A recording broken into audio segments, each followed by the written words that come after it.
యూదా వ్రాసిన లేఖ అధ్యాయం 1 యేసుక్రీస్తు సేవకుడు, యాకోబు సోదరుడు అయినటువంటి యూదా, తండ్రి అయిన దేవుని ద్వారా పిలువబడి, ప్రేమింపబడి, యేసుక్రీస్తులో భద్రం చేయబడిన వారికి వ్రాయునదేమనగా, దేవుని అనుగ్రహం, శాంతి, ప్రేమ మీకు సమృద్ధిగా లభించునుగాక. దుర్బోధకులు ప్రియమిత్రులారా, మనమందరము కలిసి పంచుకుంటున్న రక్షణను గురించి మీకు వ్రాయాలనిపించింది. కాని మరొక విషయాన్ని గురించి వ్రాయటం చాలా ముఖ్యమనిపిస్తోంది. అదేమిటంటే దేవుడు తన పవిత్రులకు అప్పగించిన సువార్తలో ఏ మార్పు రాకుండా మీరు పోరాడాలని విజ్ఞప్తి చేస్తున్నాను. కొందరు దుర్బోధకులు మీలో రహస్యంగా చేరి ఉన్నారు. వీళ్ళు శిక్షింపదగిన వాళ్లని చాలా కాలం క్రిందటే లేఖనాల్లో వ్రాయబడింది. వీళ్ళు దేవుణ్ణి వ్యతిరేకించువారు. వీళ్ళు దైవానుగ్రహాన్ని ఉపయోగించుకుంటూ అవినీతిగా జీవిస్తారు. వీళ్ళు మన ఏకైక ప్రభువు, పాలకుడు అయిన యేసుక్రీస్తును నిరాకరిస్తూ ఉంటారు. మీకీ విషయాలన్నీ తెలుసు. అయినా కొన్ని విషయాలు జ్ఞాపకం చెయ్యాలని అనుకుంటున్నాను. ఈజిప్టు దేశంలో బానిసలుగా ఉండిన తన ప్రజలకు ప్రభువు స్వేచ్ఛ కలిగించాడు. కాని ఆ తర్వాత వాళ్లలో విశ్వాసం లేని వాళ్లను నాశనం చేశాడు. తమ స్థానాలను, అధికారాలను వదిలిన దేవదూతలను దేవుడు చిరకాలపు సంకెళ్లతో అంధకారంలో బంధించి ఉంచాడు. చివరి రోజుదాకా అదేవిధంగా బంధించి ఉంచుతాడు. సొదొమ, గొమొర్రా పట్టణాల ప్రజలు, వాటి పరిసర పట్టణాల్లోని ప్రజలు లైంగిక అవినీతికి, అసహజమైన లైంగిక సహవాసాలకు లోనైపోయారు. అందువల్ల వాళ్లు శాశ్వతమైన మంటల్లో శిక్షననుభవించారు. తద్వారా ఈ సంఘటన కూడా ఇతరులకు నిదర్శనంగా నిలిచిపోయింది. 8 వాళ్లలాగే కలలుగనే ఈ దుర్బోధకులు తమ శరీరాల్ని మలినం చేసుకుంటూ, అధికారాన్ని ఎదిరిస్తూ, దేవదూతల్ని దూషిస్తూ ఉంటారు.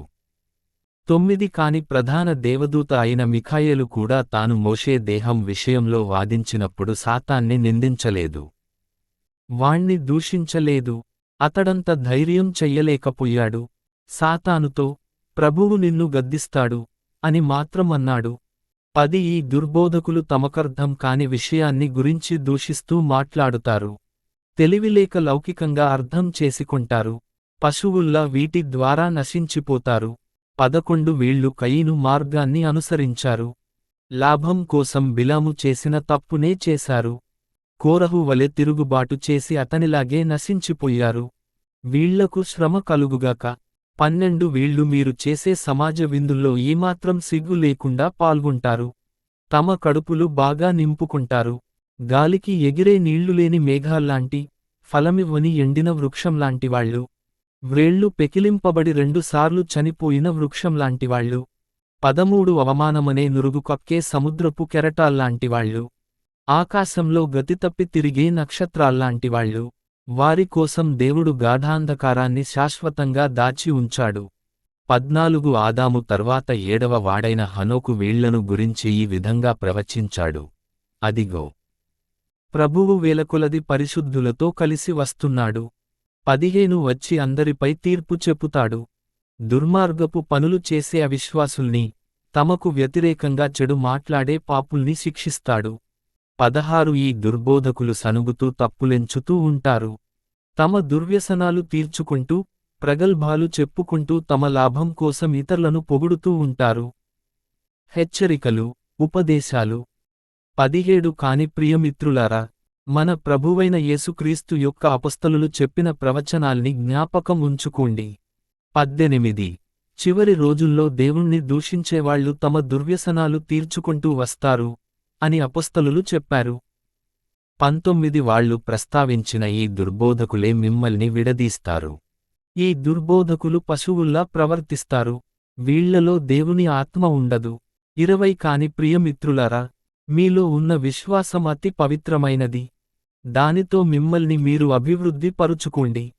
పవిత్రాత్మ ద్వారా ప్రార్థించండి. 21 దేవుని ప్రేమను వదులుకోకండి. మీకు నిత్యజీవం ఇచ్చే మన యేసుక్రీస్తు ప్రభువు దయకొరకు కాచుకుని ఉండండి. 22 సంశయాలున్న వాళ్ల పట్ల కనికరం చూపండి. 23 మంటల్లో పడబోయేవాళ్లను బయటకు లాగి కాపాడండి. దుర్నీతిలో మలినమైన దుస్తుల్ని వేసుకున్న వాళ్ల పట్ల మీకు అసహ్యము, భయము కలిగినా, వాళ్ళ పట్ల కనికరం చూపండి. 24 క్రిందపడకుండా దేవుడు మిమ్మల్ని కాపాడగలడు.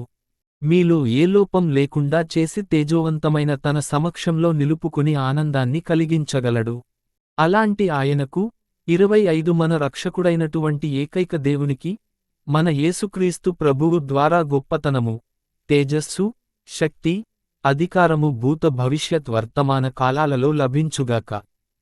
ఆమేన్.